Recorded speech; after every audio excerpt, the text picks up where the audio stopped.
আসসালামু আলাইকুম প্রিয় বন্ধুরা, শুভ সকাল। আসসালামু আলাইকুম প্রিয় বন্ধুরা, শুভ সকাল। তো আমরা আছি যশোর হাসিমপুর। এই যশোর হাসিমপুর বাপ্পিবাড়ির বাসায় আছি। আর এই বাপ্পিবাড়ির সাথে কিন্তু আমরা ভরে গেছে গাছের ওখানে রস নামিয়েছে, সেই রসটাকে আমরা সাথে নিয়ে এসেছি। পিছিয়ে দেখছেন যে রসের জ্বালাম হচ্ছে, এখানে অরিজিনাল গুড় তৈরি হচ্ছে। আমরা বাপ্পিবাড়ির কাছ থেকে জানবো এই গুড়টা তৈরির প্রক্রিয়াটা কীভাবে, এবং কি কয় কেজি রসে কয় কেজি অরিজিনাল গুড় হয়, সেই বিষয়টা আমরা জানবো। এবং কি বাপ্পি ভাই এখনও ওইভাবে কেন গুড় তৈরি করছেন না, কেন তিনি গুড় তৈরি করতে দেরি করছেন, এবং অরিজিনাল গুড়ের সন্ধান কোথায় পাওয়া যায়, এই বিস্তারিত আমরা জানবো বাপ্পি ভাইয়ের কাছে। বাপ্পি ভাই, আমি শুনলাম যে আপনারা এখনও গুড় তৈরি করছেন না, আমাদের জন্য আজকের এই গুড়টা আপনি তৈরি করছেন, আসলে সেটা কেন করছেন না? কারণ আপনার এখানে দেখেন, রস সকালে বিক্রি হয়ে যায়, কারণ আপনার সকালে রসটা বিক্রি করে দিলে আমার এই কষ্ট করা লাগে না। এই যে খড়ি নিজের একটা কষ্ট, এটা করা লাগে না। আর এক কান রসে আপনার হাফ কেজি গুঁড়ো হয় না, হাফ কেজি গুড় হয় না। যে ব্যক্তি এই যে 300 টাকায় 1 কেজি গুড় দেয়, কী করে দেয় আমি বুঝি না, কী করে দেয়। তা আপনাদের সামনে আমি কতটুক রস দিছি আপনারা তো দেখছেন, কতটুক গুড় হয় আপনারা দেখবেন। তা আমি রস জ্বালাতে পারি না, কারণ এখানে রস প্রতিনিয়ত প্রত্যেক দিন বিক্রি হয়ে যায়। আমার রস এই কাঁচা রসটাই বিক্রি হয়ে যায়। শুধু আপনারা আসছেন, ঢাকা থেকে আসছেন, আমার কামাল ভাই বলছে যে ভাইরা যাবে না তোমার ওখানে, তা এরকম রস জ্বালানো এবং গাছপালা দেখতে চাই। তা আমি কিন্তু আজকে লেট করে উঠেছি আপনাদের কারণে, যেহেতু অনেক দূর থেকে আসছেন, একটু লেট করে উঠি। আপনারা দেখছেন আমি গাছ পাড়িছি, সে পাড়াও দেখছেন, রস আনছি তাও দেখছেন। তা আপনারা দেখতে লাগেন কতটুক গুড় হয়, কতটুক রস দিলাম। আমি যতটুক গুড় রস দিছি ততটুক গুড় হয় কিনা দেখবেন আপনারা। আমার এতে লস হয় কি লাভ হয় আপনারাই বুঝবেন। যে আসলে এই মুহূর্তে গুড় তৈরি করা রসের থেকে ওই গুড়ের দামটা আপনারা কম পাচ্ছেন, মানে রস বিক্রি করলে সেটা টাকাটা আপনারা বেশি পাচ্ছেন, পরিশ্রমটা কম হচ্ছে, যেটা আপনার কথায় আমরা বুঝতে পারলাম। হ্যাঁ, কম।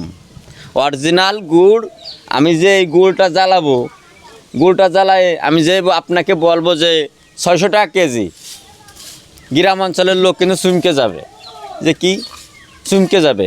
এটা অরিজিনাল। হ্যাঁ, 200 টাকা 300 টাকার গুড়ও আছে, ওই যে ব্যবসাদারদের কাছে বেচতেছে 200 টাকা কেজি, তারা বেচে 300 টাকা কেজি, হাফ হাফ চিনি। আর সত্যি কথা কি, আমি 2 নম্বর জিনিসটা ভালোবাসি না। আমি যা বুঝি আমি অ্যাকুরেট কাজ করব। আমার আল্লাহ পাক এসে আপনাদের দোয়ায় আমার বিক্রি হয়ে যায়।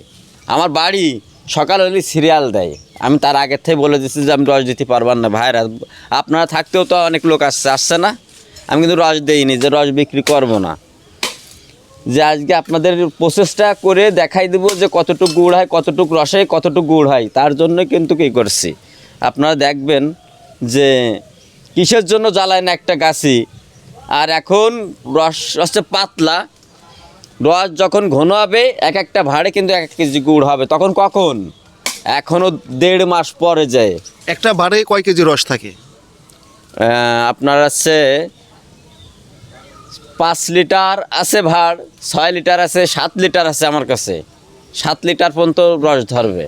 1 লিটারে 1 কেজি হয় কিনা জানি না, 1 কেজি হয়। আচ্ছা, আমরা জানি যে যশোরে খেজুরি গুড়ের একটা সুনাম, বা যশোরে অনেক খেজুরি গাছ আছে।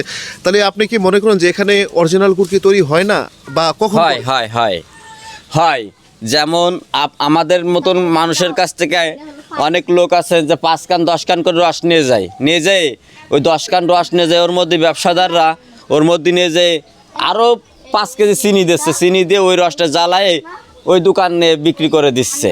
দোকানে যখনই বিক্রি করে দিচ্ছে 300 টাকা করে কেজি বিক্রি করে দিচ্ছে। এবারে 300 টাকা বিক্রি করলে ওনারা বিক্রি করতেছে 350 টাকা 400 টাকা, আর আমরা বিক্রি করতেছি 550 টাকা 600 টাকা। তারপরও আপনাদের মানে ওইভাবে প্রফিট হচ্ছে না? না, হচ্ছে না। আমাদের এটা হচ্ছে খুব কষ্টের কাজ, কেউ করতে চায় না, অনেক কষ্টের কাজ। কিন্তু গাছ কাটা এবং পাড়া সকালে যে খুব কষ্টের, এর ন্যায্য মূল্য একটা যে কষ্টের দাম সেটা পাওয়া যায় না। যশোরে খেজুরের গাছ কি আগের থেকে কমে যাচ্ছে নাকি? হ্যাঁ, কমে যাচ্ছে। কেন, সেটা কারণটা কি কমে যাচ্ছে? এটা কমে যাচ্ছে, মাঠে যেসব গাছ ছিল এখন সবাই কিন্তু কম বেশি ভুঁই বানায় ফেলতেছে। ভুঁই বানায় আপনার সেই গাছগুলা পরিষ্কার করে উঠাই দিয়ে এখন ধান রোপণ করার জন্য সেটা ভুঁই করছে। এখন সেসব গাছ মাইরে ফেলেছে সব, এখন খুব কম সীমিত গাছ। আর যশোরে যতগুলা গাছই আছে তাদের একটা উদ্দেশ্য বলতে চাই যে আপনারা একটা সুনাম আছে, এমন কোনো কাজ করবেন না যে আপনাদের যশোরবাসী সবার মুখটা তলিয়ে যাক। আমাদের সারা বাংলাদেশের ভিতরে যশোর একটা রসে গুড়ে ভরা সুনাম, যে বাংলাদেশের ভিতরে যশোর জেলা ফার্স্ট। তা হ্যাঁ, সত্যই আমাদের যশোর জেলা রসগুড়ে সেরা। দেখবেন আপনারা ঠিলে এবং রস কত সুন্দরভাবে পরিষ্কার পরিচ্ছন্নতাভাবে করে। অন্য অন্য জায়গায় আমি গেছি, রাজশাহী, ঢাকায় অনেক জায়গায় গেছি, আমাদের যশোরের ভিতরে কোনো জায়গায় পাইনি।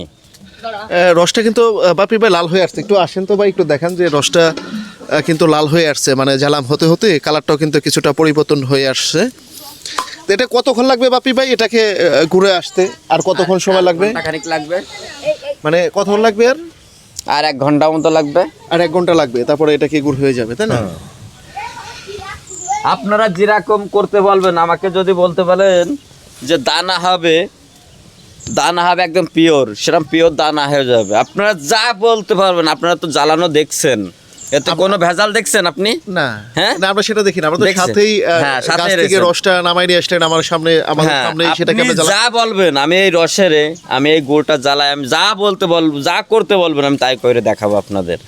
এখন কিভাবে গুড় করলে ভালো হয় সেটাও জানি না, আপনার কাছে যেটা ভালো লাগে ওইভাবে আপনি করে দিবেন আমাদের, ইনশাআল্লাহ, আপনার এর উপরে। তো ইনশাআল্লাহ। প্রিয় বন্ধুরা, এই হলো আমরা যশোরে যে গুড় তৈরি হচ্ছে সেই দৃশ্যটা আপনাদেরকে দেখানোর চেষ্টা করলাম। তো এখানে যে বাপি ভাই আছে, বাপি ভাইয়ের সাথে আমরা কথা বলে জানলাম যে কী কারণে গুড়টা এখন তৈরি হচ্ছে না বা গাছও কমে যাচ্ছে। তো সব মিলিয়ে আমরা আশা করব যে যশোর যারা খেজুর গাছ চাষি আছেন সবার মঙ্গল কামনা করছি। ভালো থাকুক, সুস্থ থাকুক, আল্লাহ হাফেজ।